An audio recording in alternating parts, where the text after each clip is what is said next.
All right, here's a short video showing me setting up this M840. I went ahead and slid the dies on, but they're pretty easy to put on and take off. You want to loosen these screws right here.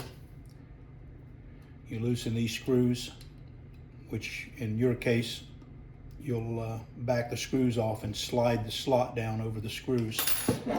And then in order to set it, you loosen this thumb screw, and this here will raise or lower this piston in there. And the way I set it is I'll put a cap in it.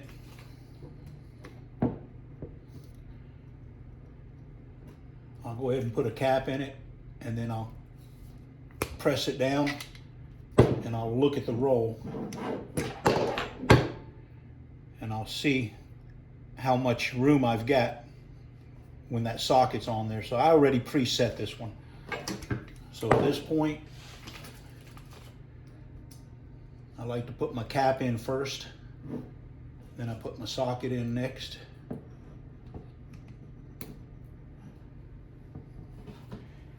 And then, since I don't have any material, I'll just use paper. Put my paper in there.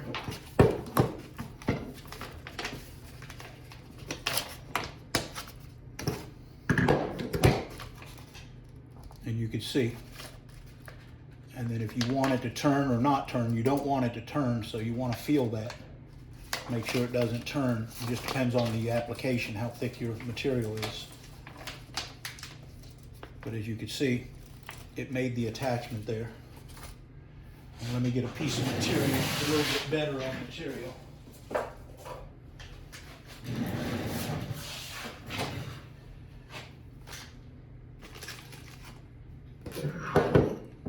Again, I'll put my cap in first, put my socket on next.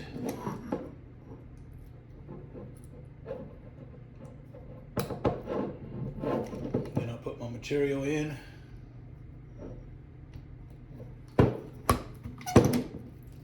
Make my attachment. And there you go. You've got your attachment. In this case, it's a little loose on this material.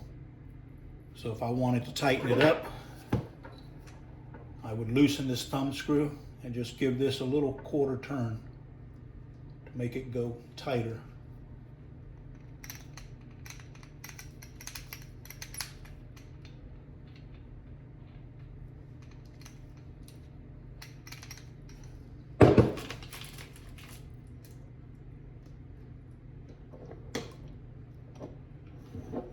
Cap in.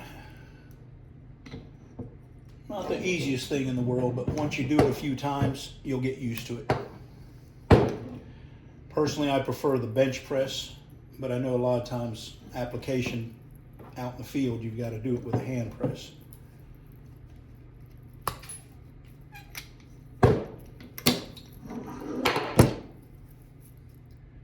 That's cap and socket.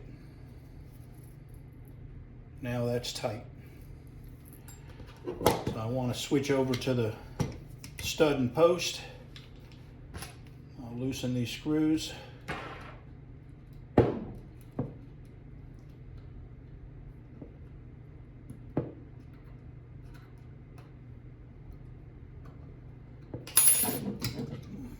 Pull these dies off. Go with my stud and post.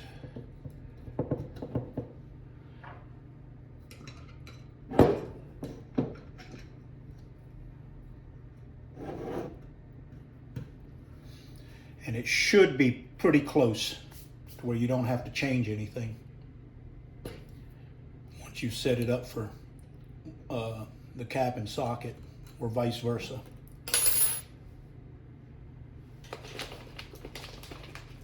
And again, just to check it, I'll always put the post in first.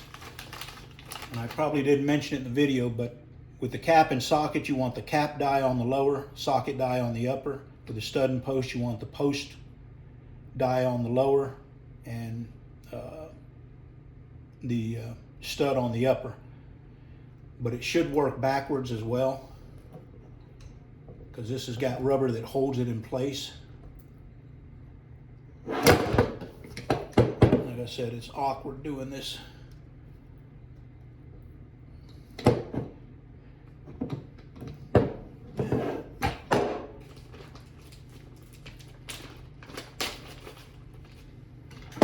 In this case, may want to put the stud in first, because there's not a whole lot of room once you got this stud die up there.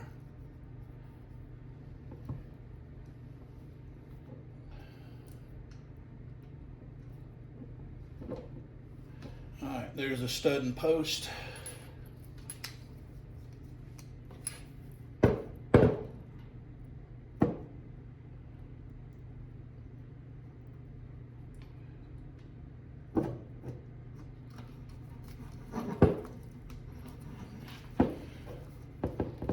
This one here, I'm definitely going to have to change the setting. I thought it would be close, but it's not.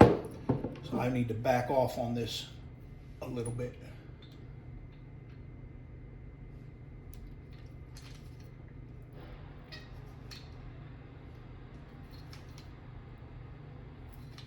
For some reason, the glue on this rubber is coming off on this particular die.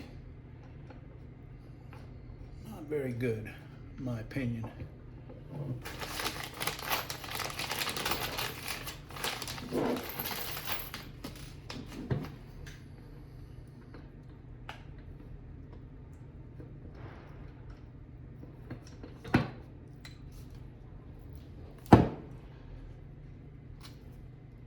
That's where I'm loosening that, getting a feel for it. You want it to basically click like that.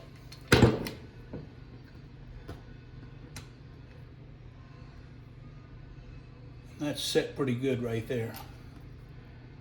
I'm gonna have to use a better adhesive on this lower to keep that centered.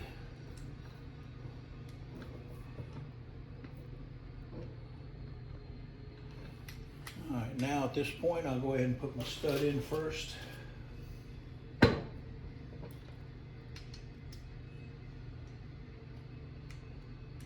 I'll put my post in.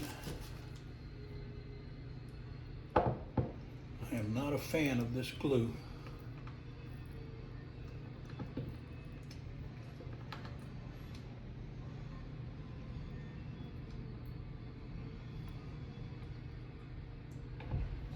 Almost better to remove that. But depending on if you're putting it like at an angle, you might end up dropping that post.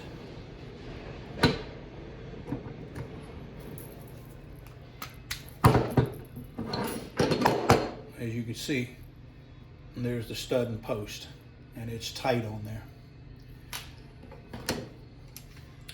So the snafu on the die with this piece coming off, you want to make sure you got a good adhesive to keep that on the die so that it keeps that post centered. But I think this shows you how it should work. Hope this helps. God, that's horrible. Absolutely horrible. I hope your die's not doing the same thing. Problem with these dies, they sit in a box on the shelf a lot of times for years, and this happens. But depending on your application, you may have a workaround for it. Thank you.